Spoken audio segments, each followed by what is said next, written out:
Hello students, welcome to Elementary Gyan. Today I am going to discuss with you how to determine molecular formula from empirical formula. मतलब जब आपको किसी भी compound का empirical formula पता है तो उससे molecular formula कैसे कैलकुलेट किया जाता है यह हम आज सीखने वाले हैं। तो molecular formula and empirical formula क्या होते हैं यह हम डिटेल में डिस्कस कर चुके हैं और हमें यह पता है कि मॉलिक्यूलर फॉर्मूला जो होता है वो रेगुलर फॉर्मूला होता है and it represents the total number of atoms present in A compound. मतलब मॉलिक्यूलर फॉर्मूला से हमें ये पता चलता है कि उसमें कॉन्स्टिट्यूएंट एलिमेंट के कितने एटम्स प्रेजेंट हैं, while empirical formula represents the ratio of constituent elements. Empirical formula से हमें उसमें प्रेजेंट एलिमेंट के जो रेशियो होता है सिंपलेस्ट होल नंबर रेशियो ये पता चलता है। फॉर एग्जांपल अगर हम बात करें ग्लूकोज की तो ग्लूकोज का मॉलिक्यूलर फॉर्मूला होता है MF। मैंने मॉलिक्यूलर फॉर्मूला को शॉर्ट में लिखा है ओ ग्लूकोज क्या होता है C6H12O6। तो मतलब इससे हमें क्या पता चल रहा है कि ग्लूकोज में कार्बन के 6 एटम्स प्रेजेंट हैं एंड हाइड्रोजन के 12 एटम्स प्रेजेंट हैं व्हाइल ऑक्सीजन के 6 एटम प्रेजेंट हैं। तो हम कह सकते हैं कि इसमें कार्बन हाइड्रोजन एंड ऑक्सीजन का जो रेशियो है वो है 6:12:6। अब इस रेशियो को हम सिंप्लीफाइड कर सकते हैं। आप ध्यान से देखिए ये जो तीनों नंबर हैं ये 6 से डिवाइड हो रहे हैं तो इसको सिंप्लीफाइड करके हम क्या लिख सकते हैं 1:2:1। तो कार्बन हाइड्रोजन एंड ऑक्सीजन का जो सिंप्लीफाइड रेशियो आगा वो क्या आ गया 1:2:1। और इसी सिंप्लीफाइड रेशियो से हम क्या कर सकते हैं इसका इंपिरिकल फॉर्मूला लिख सकते हैं जो कि क्या होगा C। अब कार्बन का रेशियो कितना है 1, so we do not put anything here with carbon. And hydrogen का रेशियो है 2 तो इसके सब्सक्रिप्ट में आ जाएगा 2 एंड ऑक्सीजन का रेशियो 1 है तो इसके साथ भी कुछ भी लिखने की जरूरत नहीं है। तो ये जो CH2O आया है ये क्या है ग्लूकोज का एम्पिरिकल फॉर्मूला। और हमने ये भी डिस्कस किया था कि जो एम्पिरिकल फॉर्मूला होते हैं कंपाउंड्स के वो एक से ज्यादा कंपाउंड के सेम हो सकते हैं। लेकिन क्वेश्चन ये आता है कि एम्पिरिकल फॉर्मूला को डिस्कस करने की जरूरत ही क्यों पड़ती है। तो जब भी किसी कंपाउंड का एनालिसिस किया जाता है मतलब आपको कोई एक अननोन कंपाउंड दे दिया जाएगा और आपसे पूछा जाएगा कि इसमें ये कितने नंबर ऑफ एलिमेंट्स प्रेजेंट है, कौन कौन से एलिमेंट्स प्रेजेंट हैं, ये सब पता लगाने के लिए उस कंपाउंड का क्या किया जाता है सबसे पहले उसका क्वालिटेटिव एनालिसिस किया जाता है। और क्वालिटेटिव एनालिसिस से हमें पता चलता है उसमें प्रेजेंट एलिमेंट्स मतलब वो किन एलिमेंट्स से बना है। और देन इसका क्वांटिटेटिव एनालिसिस किया जाता है जिससे हमें क्या मिलता है सिंपलेस्ट होल नंबर रेशियो और उससे उसका एम्पिरिकल फॉर्मूला कैलकुलेट किया जा सकता है। क्योंकि हमने ये पढ़ा हुआ है कि जो एम्पिरिकल फॉर्मूला होता है किसी भी कंपाउंड का वो रिप्रेजेंट करता है सिंपलेस्ट होल नंबर रेशियो को और इस एम्पिरिकल फॉर्मूला से देन मॉलिक्यूलर फॉर्मूला कैलकुलेट कर दिया जाता है। तो हम आज इस वीडियो में यही सीखने वाले हैं कि जो एम्पिरिकल फॉर्मूला होते हैं उनसे मॉलिक्यूलर फॉर्मूला को कैसे कैलकुलेट किया जाता है। तो हमने अभी जो ग्लूकोज का एम्पिरिकल फॉर्मूला कैलकुलेट किया था उसके मॉलिक्यूलर फॉर्मूला से वो कैसे किया था, हमने क्या किया था इसको जो मॉलिक्यूलर फॉर्मूला है इसको हमने डिवाइड कर दिया था 6 से। मतलब एक फैक्टर होता है कॉमन फैक्टर जिससे हमने इसको डिवाइड करने पर हमें क्या मिल गया इसका एम्पिरिकल फॉर्मूला। तो क्या अब इस एम्पिरिकल फॉर्मूला को हम इस फैक्टर से मल्टीप्लाई करके इसका मॉलिक्यूलर फॉर्मूला कैलकुलेट कर सकते हैं? ऑफ कोर्स कर सकते हैं। और इसी तरह से इसका मॉलिक्यूलर फॉर्मूला कैलकुलेट किया जाता है। So molecular formula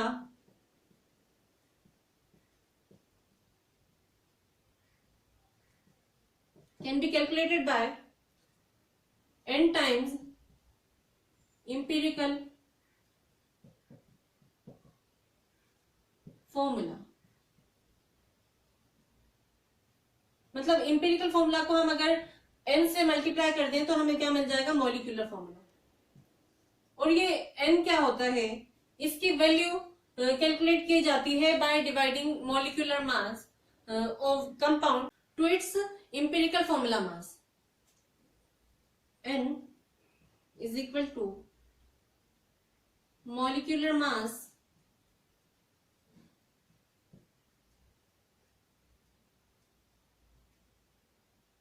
divided by empirical formula mass of compound. Molecular mass तो आपको पता ही है क्या होता है, और एम्पिरिकल फॉर्मूला मास क्या होता है. ये जो एम्पिरिकल फॉर्मूला हमारे पास आया है, इसका मास हम कैलकुलेट कर लेंगे तो वो बन जाएगा उसका एम्पिरिकल फॉर्मूला. तो इन दोनों फॉर्मूला की हेल्प से हम किसी भी कंपाउंड का क्या कर सकते हैं, उसके एम्पिरिकल फॉर्मूला से मॉलिक्यूलर फॉर्मूला कैलकुलेट कर सकते हैं. इसको हम एक सिंपल प्रॉब्लम की हेल्प से और अच्छे से समझते हैं.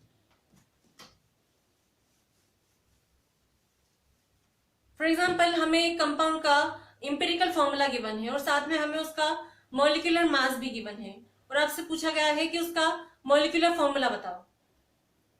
तो क्वेश्चन है हमारे पास, empirical formula of a compound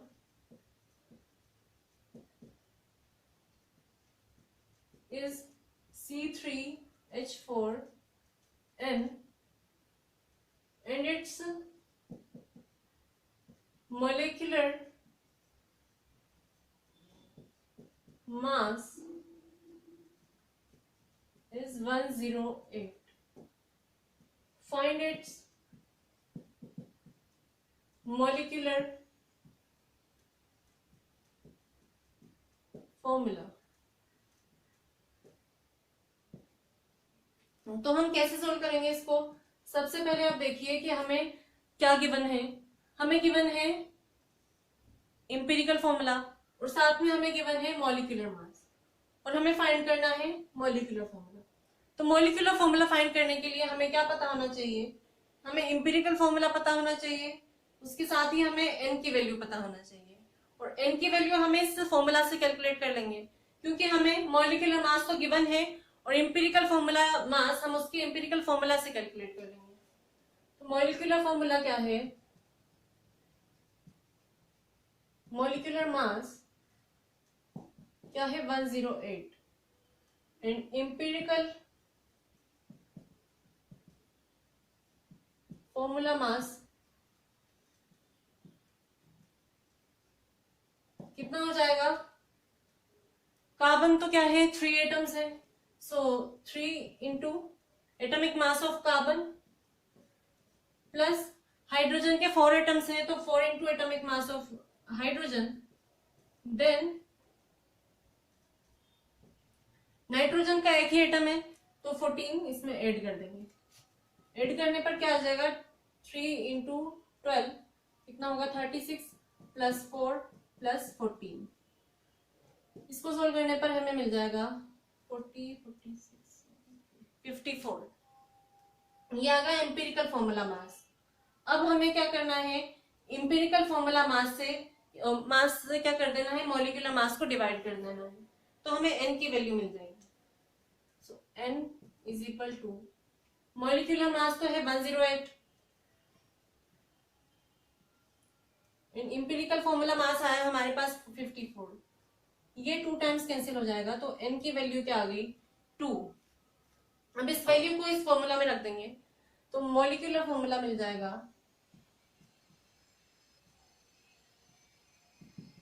twice of empirical formula, क्योंकि n की वैल्यू कितनी है 2 है, और एम्पिरिकल फॉर्मूला क्या है हमारे पास C3H4n. इसको 2 से मल्टीप्लाई कर देने पर क्या मिल जाएगा, C3 है 2 से मल्टीप्लाई करने पर C6 बन जाएगा, देन H8 एंड 2. ये आ गया empirical molecular formula of compound.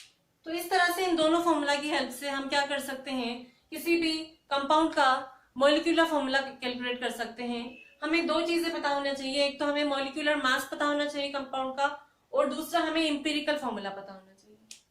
अब अगर हमें किसी भी कंपाउंड का इंपेरिकल फॉर्मूला नहीं पता है और आपसे उसका मॉलिक्यूलर फॉर्मूला कैलकुलेट करना है तो वो कैसे करते हैं ये हम नेक्स्ट वीडियो में डिस्कस करेंगे। अगर आपको इससे रिलेटेड कोई भी डाउट हो then you can always ask in comment section. And अगर आपको वीडियो अच्छी लगी हो तो please like and share my video and also subscribe to my channel Elementary Gyan. Now I'll see you in the next video. Till then, keep learning and thank you.